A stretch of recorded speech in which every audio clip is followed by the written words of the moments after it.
Olá, pessoal! Nós estamos aqui em mais um episódio da Comissão Nacional de Leilões, aqui no evento de Franca, e esse evento é o Leilão em Debate, onde a gente trouxe vários conteúdos para os arrematantes, para os investidores, advogados, corretores e entusiastas dos leilões de imóveis.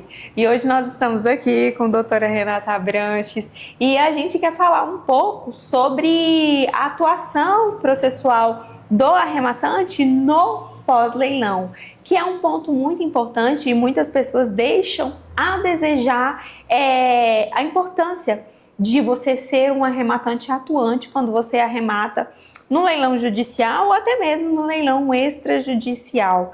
E eu gosto muito de trazer para o arrematante a importância de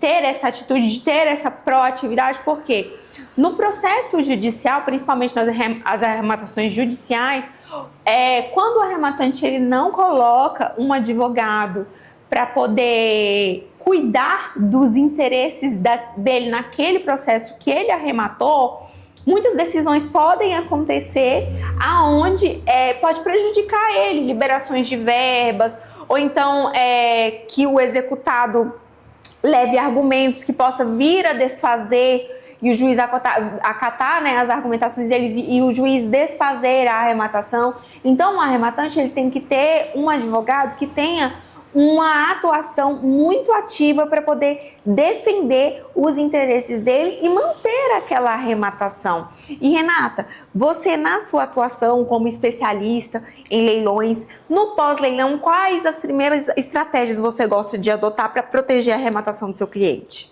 Bem, primeira estratégia sempre é a assinatura do auto pelo juiz. Porque o leiloeiro assina, o arrematante assina, aí que a gente brinca que chega a corrida maluca para o juiz assinar. No Rio tem um provimento que diz que tem preferência a assinatura do auto pelo juiz. Mas nem todos sabem disso e nem sempre isso acontece. Então, é o papel do advogado ali. É balcão, é secretária do juiz, é ficar lá. É um trabalho assim de todo dia. Porque a partir daí que vão começar os 10 dias... Isso. Para eventual impugnação do leilão. Isso. Para depois ser expedida mandado de admissão na posse, carta de arrematação. Regularização, então, né? Esse momento é fundamental para acelerar a emissão na posse, a arrematação. E tem a maioria dos juízes a gente já conhece, a gente chega junto e é isso, tem que ter a atuação bem ativa do advogado, porque se você deixar lá o auto de arrematação para ser assinado, quando o cartório receber, mandar para o secretário do juiz e o juiz, acabou. Sim, sim. Demora muito, atrasa muito o seu processo. E esse ponto que a Renata trouxe é o que nos mostra como é importante você ter um advogado especialista que faz aquilo diariamente, né? Que faz esse trabalho diariamente. Por quê? Porque o advogado especialista entende exatamente a importância da assinatura desse documento.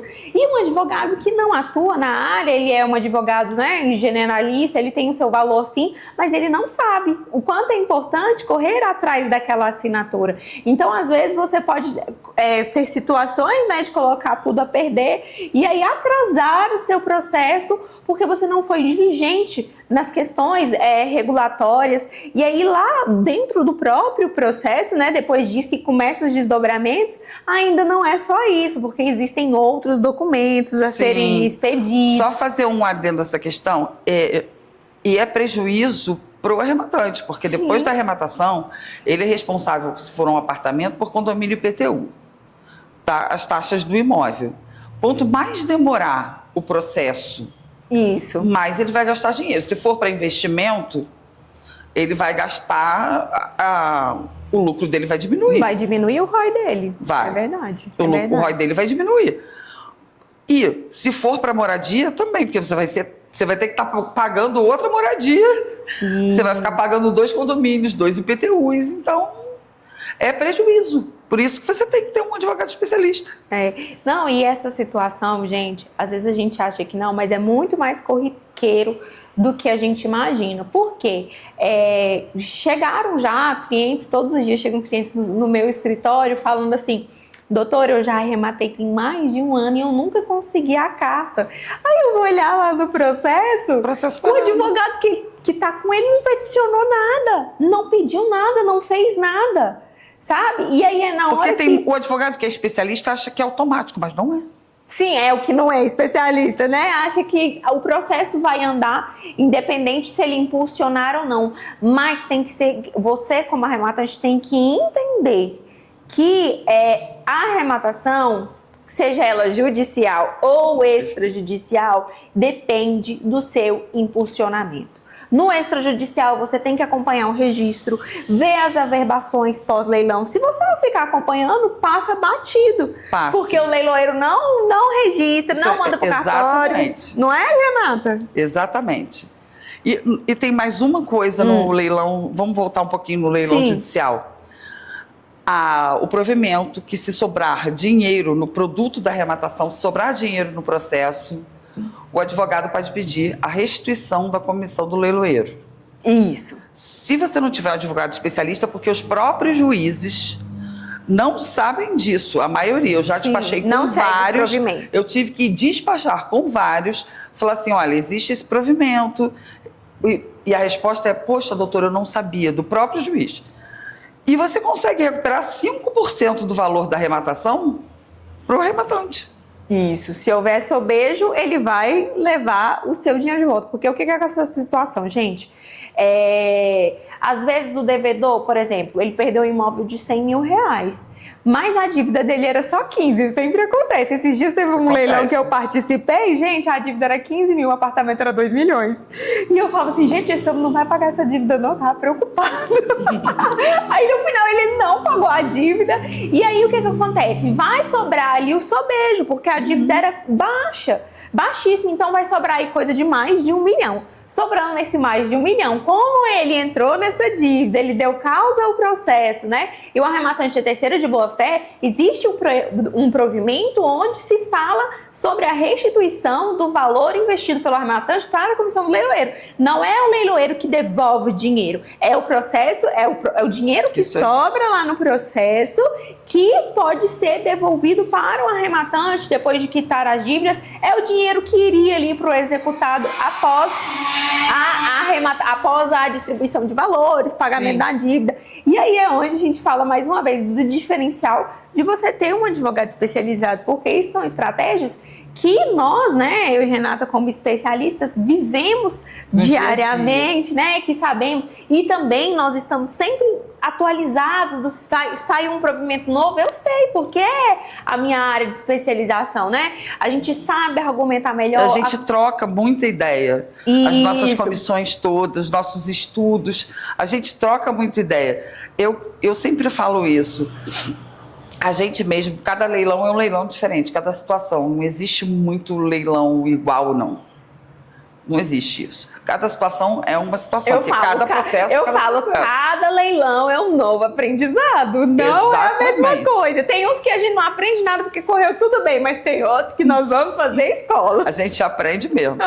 E a gente troca ideia entre a gente. O que você acha? Arremata aqui, essa questão aqui, essa outra.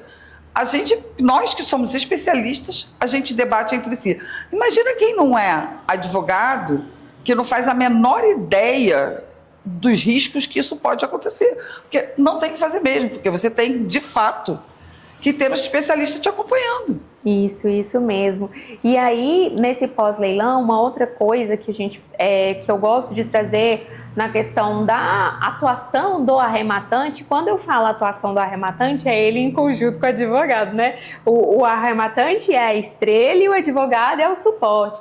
Então, assim, muitas vezes a gente não pode, eu particularmente no meu escritório, saiu a decisão, eu vi que não teve intimação das partes, eu vou lá e peço para intimar. Sim. Né? Saiu, terminou o prazo, eu vou lá, ninguém mexeu no processo, eu vou lá e peço para certificar e ir para conclusão. Para quê? Para o meu processo andar. Eu quero que o meu cliente, que o arrematante, saia o mais rápido ali daquela situação processual para que a gente já possa entrar na próxima, né? Exatamente. Ele fique com o imóvel desembaraçado e a gente já possa fluir ali para os próximos passos, outros investimentos e ele destravar isso, né, Renata? E assim, quando você já passou alguma situação que você teve que realmente desdobrar mais nessa diligência? Tipo, de ter que ficar o tempo todo atrás da vara, atrás do juiz? Várias vezes. Normal, né? Várias vezes. Principalmente tem umas varas no Rio de Janeiro, na Barra da Tijuca, que o funcionamento é péssimo. Péssimo. Para você conseguir uma assinatura de auto, tem que ser todo dia. Arrematou? No dia seguinte você vai lá e você vai todos os dias. Até conseguir a assinatura. Até conseguir. Porque é difícil. Na capital também tem algumas. São Paulo, às vezes... Sim. Demora um pouco, mas tem várias, por exemplo, a 37 Civil de São Paulo é super rápida. Sim, sim. Mas tem outras que também, ou seja, mas a gente, quando eu tenho um processo, a gente já conhece o funcionamento do processo, a gente vê o tempo do despacho, a gente sabe se vai demorar mais ou vai demorar menos. Assim, sabe não, a gente tem uma ideia. Né? Eu não posso prometer. Não pode gente não pode prometer, porque não depende. O que depender da gente, a gente vai correr. Mas não depende da gente. Mas a gente geralmente já sabe. Pelo tempo entre um despacho e o outro... Dá para ter noção, né? Dá para ter uma noção.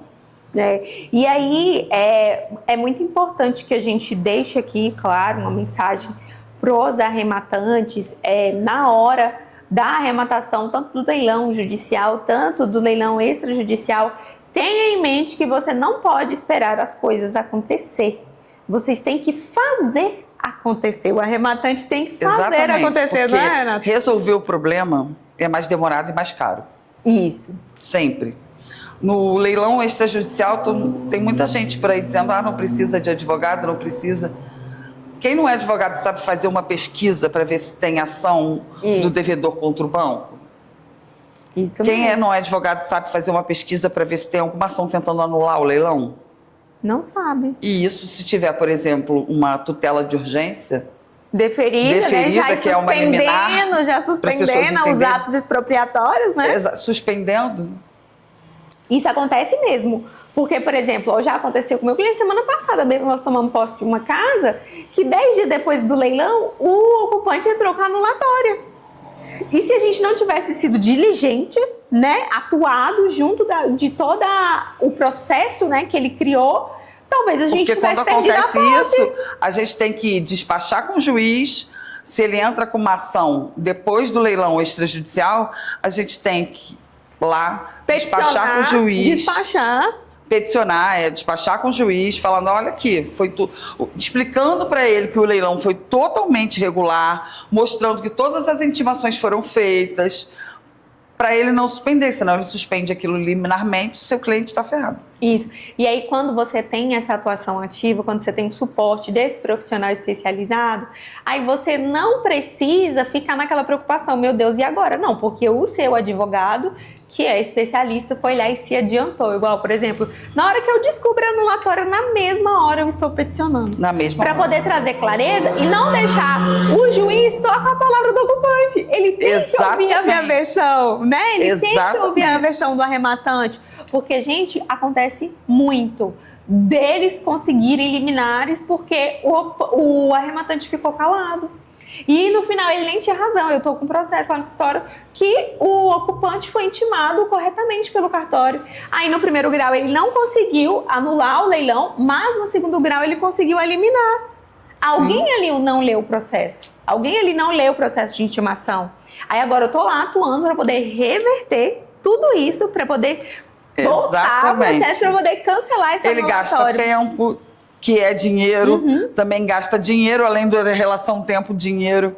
Isso. Por exemplo, na Prefeitura do Rio, o boleto de ITBI, você tem que fazer uma solicitação para a prefeitura e a prefeitura te manda esse boleto. Mas isso é só depois de um tempo. Aquele cliente que eu te falei, ele recebeu, foi pelo WhatsApp. Passado um dia do leilão, leilão extrajudicial, ele arrematou sozinho. Ele recebeu um boleto pelo WhatsApp da Prefeitura do Rio, de ITBI. Pagou.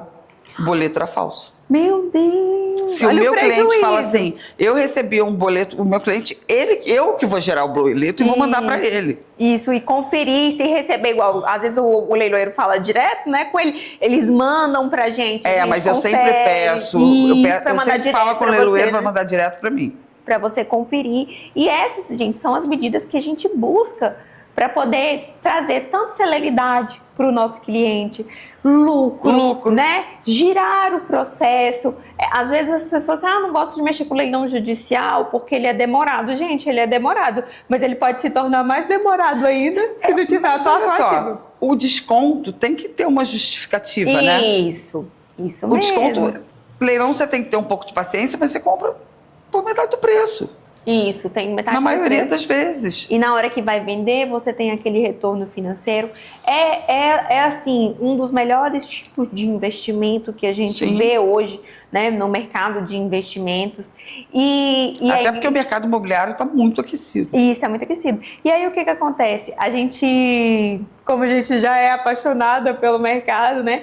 Mas a gente encontra muitos entusiastas que todos os dias querem ali aumentar a sua carteira, fazer com são os emocionados. Isso, são os emocionados, mas assim, são pessoas que estão fiéis ao mercado de leilão. E a mensagem que eu deixo agora, a gente já está indo aqui para a reta final, né, do nosso podcast, é que leve os seus investimentos a sério, tenha um especialista ao seu lado, não deixe que as coisas andem de forma natural, mas seja você o grande impulsionador do seu investimento. Acompanhe o seu investimento de perto, porque isso faz toda a diferença ali no seu ROI, na liquidez, na questão da venda, né? Tudo isso contribui para que você receba de volta aquele capital investido, né? Exatamente. E a gente tem casos também que, por exemplo, eu tenho vários corretores parceiros que depois que ele está pronto para vender,